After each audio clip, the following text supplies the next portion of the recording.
Moneyweb now. On the money. This podcast is brought to you by Stanlib Asset Management. Invest in more certainty to navigate volatile market conditions. I'm chatting with Sarah Nicholson, Head of Customer Experience at JustMoney. Sarah, I always appreciate the time. Stokvels, we know what they are. They're sort of savings groupings, and we get a sense that there's a lot of them. Do we have any sort of data which tells us how many stokvels, members, how much money is involved?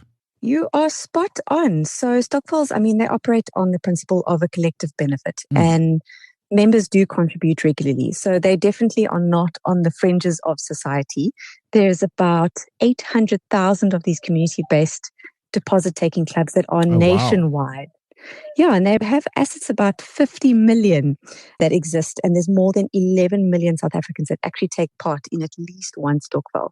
So there's some big numbers there. That is giant. I knew it was big, but you said 50 million or billion? Because I imagine 50 billion. You're spot on. 50 billion. That is giant, and they come in different flavors. I was once on a birthday one, so if it was your birthday month, you got paid. Their holidays, their savings, they can almost fit for any sort of unique fit for purpose. Absolutely. That's what's so great about them. It's important if this is something that you're looking to do, you've actually got to be quite clear on what you want, because you can get a stokvel that's there for school fees, uniforms, an emergency fund, funeral plans, unexpected costs. So there's a lot of different options available there. And it's actually fairly easy to start one yourself as well. And a number of banks actually offer you the capability to do that. And there are various platforms that do that as well.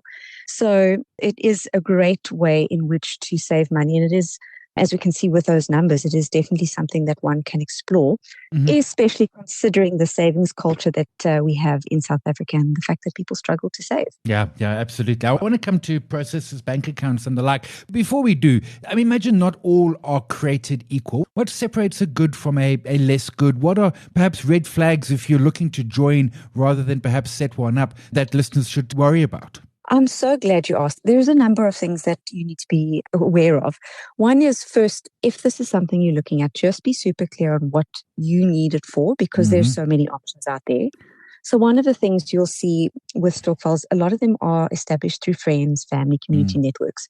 And there can be things like family and societal pressure to force you into something like this. If it does not meet your goals and you cannot afford it, avoid it, don't do it. So that's one, avoid the social pressure.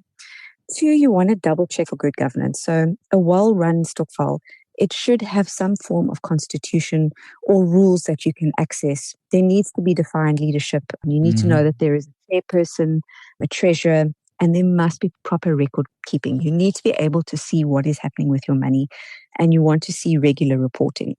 And then watch out for scams. So we've spoken about scams before. I think it is very, very important to understand anything that is promising more than seems possible is usually a scam. So if there's unusually high returns or there's a lot of pressure to join and they're unwilling to answer any questions or provide you with the rules and engagement requirements, then it is something to watch out for.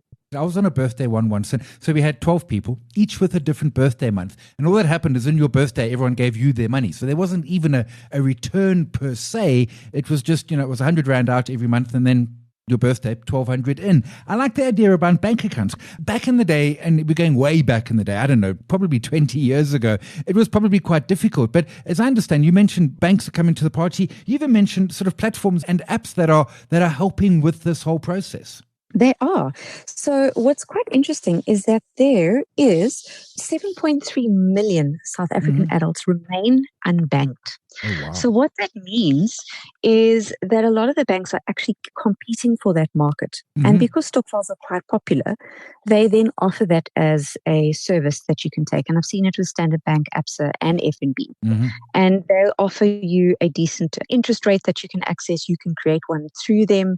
What's great is you obviously get additional banking features like zero monthly fees. You'll get really good competitive rates. You also get the benefit of built-in security requiring multiple signatories for payouts. So the security of this and the side benefits of this are great if it is an institution that you trust.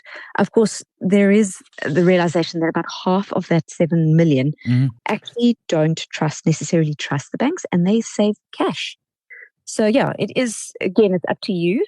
you make a decision based on that. Yeah, the cash part slightly spooks me, but I take your point. There are some people who aren't in the formal banking system and absolutely don't want to be in it. The other point of it as well, we're talking around here very much as sort of more of a cash savings type of process. I imagine if people wanted to get more advanced, they could almost do it as an investment sort of process / stokvel as well, buying some ETFs or something every month.